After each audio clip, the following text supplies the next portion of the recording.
Hello hello hello everyone, my name is Kumar Gaurav and welcome to our channel let's practice together. तो आज का जो problem of the day है वह है ब्रेन गेम। क्वेश्चन क्या बोल रहा है, ए और बी दो दोस्त हैं, बहुत जिगरी दोस्त, दोनों एक गेम खेल रहे हैं, अल्टरनेटिवली खेल रहे हैं। अल्टरनेटिवली क्या होता है, जैसे हम लोग लूडो खेलते हैं, चेस खेलते हैं, कैसे होता है कि पहले मैं टर्न खेला फिर आप अपना टर्न करते हो। यहाँ वो लोग भी सेम गेम खेल रहे हैं, बट यहाँ पर गेम क्या है, उन लोगों के पास एक पेपर है और पेपर में बहुत सारे नंबर है। प्लेयर ए हमेशा गेम को शुरू करेगा, which is not fair, but question में दिया हुआ है तो मान लेते हैं। ठीक है, तो प्लेयर ए हमेशा गेम शुरू कर रहा है। वो क्या कर रहा है, कोई भी नंबर को उठाएगा। अब उसको नंबर को रिप्लेस किससे करेगा, कोई भी एक उसके फैक्टर से। मतलब क्या हुआ, जैसे कि मान लीजिए पेपर में एक ही नंबर है 15। अब 15 का फैक्टर क्या क्या होता है, 1 होता है, 3 होता है, 5 होता है और 15 होता है। करेक्ट। अब क्या है, क्वेश्चन में दिया हुआ है कि आप जो है किसी नंबर को 1 से या फिर उसको अपने आप से रिप्लेस नहीं कर सकते। सिंपल क्या हुआ कि आप अगर कोई प्राइम नंबर है तो उसको रिप्लेस नहीं कर सकते, क्योंकि प्राइम नंबर का फैक्टर क्या होता है, या तो 1 होता है या तो इटसेल्फ होता है। तो ये जो ब्रैकेट में दिया हुआ ना, except for 1 and the number itself, ये बहुत बड़ा हिंट दिया हुआ है आपको क्वेश्चन में कि आपको जो है प्राइम नंबर की तरफ से सोचना है। समझ गए, ये जो एक्सेप्ट 1 और नंबर इटसेल्फ दिया हुआ है, ये आपको एक हिंट दिया जो कि हम लोगों को लेके जा रहा है प्राइम नंबर की ओर। डन। अब जो है ए बहुत जीनियस है, उसको पता है कि ये 1 और 15 वो यूज नहीं कर सकता, वो सिर्फ यूज कर सकता है 3 और 5, और 3 और 5 दोनों प्राइम नंबर है। इसका मतलब वो 15 को किसी भी नंबर से रिप्लेस कर सकता है, तो उसने 5 से रिप्लेस कर दिया। अब बी बेचारा बैठ गया, बी जो है 5 को फर्दर रिड्यूस नहीं कर सकता, फर्दर रिप्लेस नहीं कर सकता, तो बी हार गया गेम को। समझ गए। चलिए दूसरा एग्जांपल लेते हैं। दूसरा एग्जांपल क्या है, हमारे पास 4 है और 16 है। डन। 4 का फैक्टर क्या क्या होता है, 4 का फैक्टर होता है 2 और 2, क्योंकि 1 और 4 हम लोग नहीं ले सकते। सिमिलरली 16 का क्या होता है, 16 का होता है 2 और क्या होता है 2 इंटू 8 लिखते हैं ना, 8 को हम लोग क्या लिखते हैं 2 इंटू 4 लिखते हैं, और 4 को क्या लिखेंगे 2 इंटू 2 लिखेंगे। समझ गए। तो 4 के पास कितने फैक्टर हैं, 2 2 2 2। 16 के पास कितने फैक्टर हैं, इतने सारे फैक्टर हैं। अब ए जो है वो थोड़ा देख रहा है कि अगर मैं 4 को रिप्लेस कर दूं 2 से, तो वो बी तो 16 को रिप्लेस कर देगा 2 से और मैं हार जाऊंगा। लेकिन बी को हराना है, ए तो जीतना चाहता है, तो वो क्या किया, वो बहुत तेज है, मैंने कहा था ना। तो उसने क्या किया, इस 16 में से ये 2 2 2 का फैक्टर दिख रहा है ना आपको, आप तो किसी भी फैक्टर से रिप्लेस कर सकते हो। तो उसने देखा कि अगर मैं 2 और 8 को रिप्लेस कर दूं, मतलब अगर मैं 16 को 8 से रिप्लेस कर दूं, तब क्या होगा, तब तो बी के पास 2 चांस हो गए। अब तो वो 4 को रिड्यूस करे या 8 को रिड्यूस करे, इसका मतलब कि ए को और एक चांस मिल गया। अब अगर बी जो है 4 को एज इट इज रहने दे, 8 को 2 से रिप्लेस कर दे, तब भी तो ए के पास चांस है ना, वो 4 को रिप्लेस कर सकता है। तो यहां पर ए जीत गया। करेक्ट। अब तो 2 2 को रिड्यूस नहीं कर सकते, तो ए फिर से जीत गया। बी बेचारा टेंशन में, अब क्या करे। तो ए जो है हम लोगों का जीनियस था, हम लोगों ने देखा था ना सुंदरलाल जी, एकदम बिल्कुल ए जो है सुंदरलाल जी है, बहुत जीनियस। हम लोगों को इसी जीनियस को यूज करना है। तो हम लोग क्या करेंगे, ठीक है, इस क्वेश्चन को आपने समझ लिया यहां तक। अब हम लोग इसको कैसे बनाएंगे, तो सबसे पहले कि अगर हमारे पास सारे सारे के सारे जो है प्राइम नंबर हैं, तो इसका मतलब कि हम लोग ए हार गया, ए जीत ही नहीं सकता, ए के पास तो एक भी वैलिड मूव ही नहीं रहा ना। तो हम लोगों को वैलिड मूव निकालना है। ठीक है, तो हम लोग सबसे पहले क्या करते हैं, इंट काउंट रखते हैं, काउंट, या फिर हम लोग वैलिड मूव रखते हैं। ठीक है, जैसे आप समझो, वैलिड मूव कितना हो गया 0 स्टार्टिंग में। अब हम लोग जो है एक लूप चलाएंगे, किसमें, नम्स में। तो हम लोग लिख देते हैं for auto I in nums, तो आई जो है हमारा नंबर्स निकल के आ गया। ठीक है, अब हम लोग चेक करेंगे कि क्या आई जो है हमारा प्राइम है, आई हमारा प्राइम है। अगर आई प्राइम है हम लोग कुछ नहीं करेंगे, तो अगर आई हमारा नहीं प्राइम है, नॉट प्राइम, तभी हम लोग कुछ ऑपरेशन लगाएंगे। तब हम लोग क्या ऑपरेशन लगाएंगे, हम लोग लगाएंगे ये जो वैलिड मूव्स है ये काउंट करेंगे कि वैलिड मूव्स कितना है। अब वैलिड मूव्स कैसे काउंट करेंगे, ये हम लोग आते हैं इस बात पे। ठीक है, आगे चलते हैं। अगर हम लोग वैलिड मूव्स काउंट कर लिए हैं, अब हम लोग सिंपल चेक करेंगे कि क्या हमारा जो वैलिड मूव है वो अगर 0 है, वैलिड मूव जो है वो इक्वल टू 0 है। अगर वैलिड मूव है ही नहीं तो कौन जीतेगा, क्या रिटर्न करना है हम लोगों को। थोड़ा नीचे आते हैं, यहाँ पे लिखा हुआ है कि अगर ए जीत रहा है आप ट्रू रिटर्न करो, अगर बी जीत रहा है तो फॉल्स रिटर्न करो। तो अगर आपके पास वैलिड मूव ही नहीं है तो आप तो हार गए, तो हम लोग लिखेंगे रिटर्न फॉल्स। ठीक है, ये ए के लिए प्रोग्राम लिख रहे हैं हम लोग ए के पर्सपेक्टिव से प्रोग्राम लिख रहे हैं। तो रिटर्न फॉल्स का मतलब कि ए हार गया, बी जीत गया, क्योंकि ए के पास कोई भी वैलिड मूव नहीं है। अब वैलिड मूव कैसे कैलकुलेट करेंगे, ये बहुत ही अच्छी बात है। तो हमने देखा ये 4 और 16 था ना, 4 और 16 का बेस्ट एग्जांपल है। 4 के पास कितने वैलिड मूव थे, 2। 16 के पास कितने वैलिड मूव थे, 16 के पास वैलिड मूव थे टोटल 4, राइट। 4 मतलब यहाँ पे वैलिड मूव्स की बात नहीं कर रहे हैं हम लोग, बात कर रहे हैं फैक्टर्स की। तो 4 प्राइम फैक्टर्स थे। ठीक है, 4 प्राइम फैक्टर्स थे यहाँ पे 16 के लिए, और 2 प्राइम फैक्टर्स थे 4 के लिए।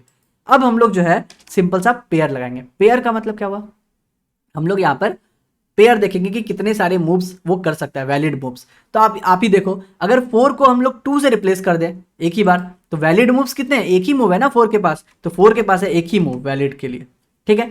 लेकिन अगर 16 है आपके पास, तो आपके पास कितने सारे वैलिड मूव है, आपके पास टोटल 3 वैलिड मूव है। अब ये वैलिड मूव्स कैसे निकाल रहे हैं हम लोग, बहुत सिंपल है। हम लोग 16 को कैसे रिप्लेस कर सकते हैं, या तो 2 से रिप्लेस कर सकते हैं या तो 8 से रिप्लेस कर सकते हैं।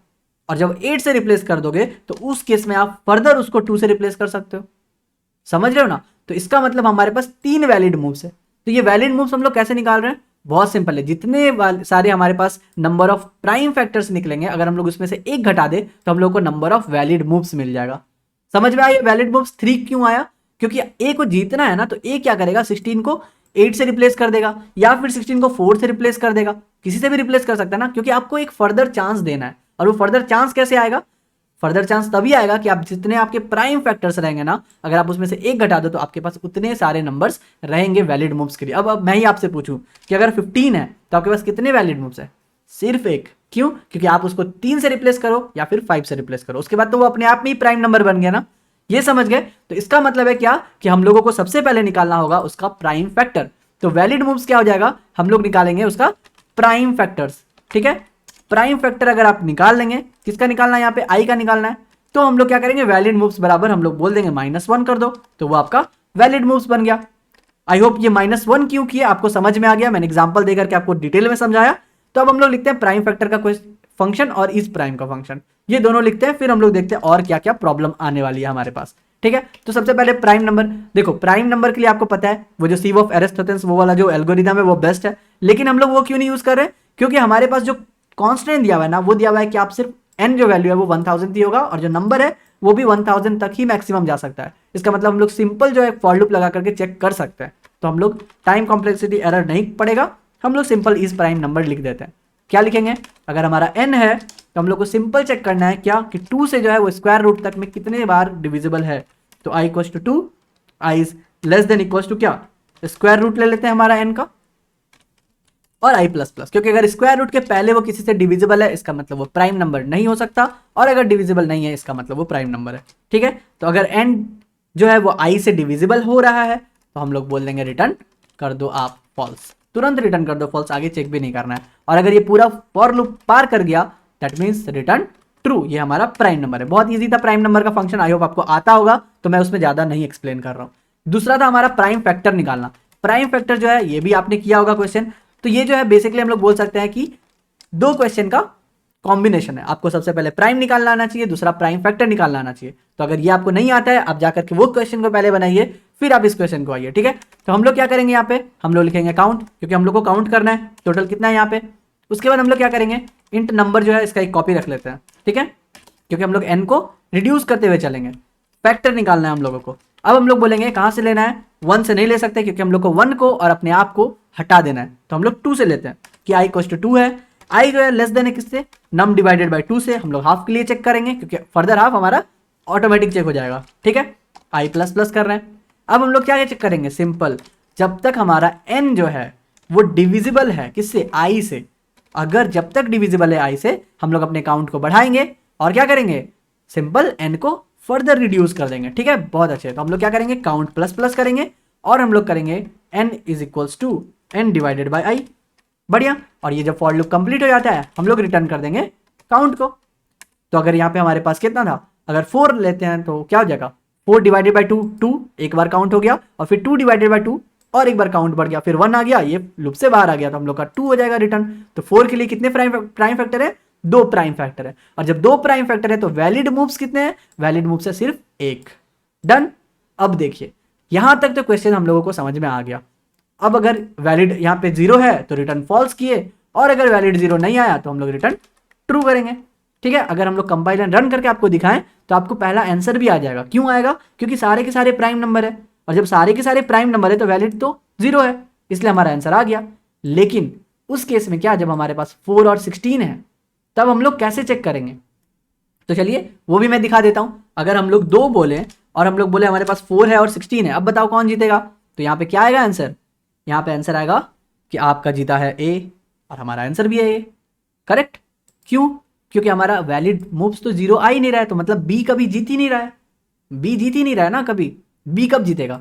अगर आपके पास एक 4 है और एक 15 है, तब तो बी को जीतना चाहिए था, करेक्ट, क्योंकि 4 को हमने रिप्लेस कर दिया 2 को 2 से, तो बी के पास भी तो चांस है ना रिप्लेस करने के लिए 15 को 5 से। तो वहां कहां दे रहा है आंसर? हमारा तो आंसर दे नहीं रहा।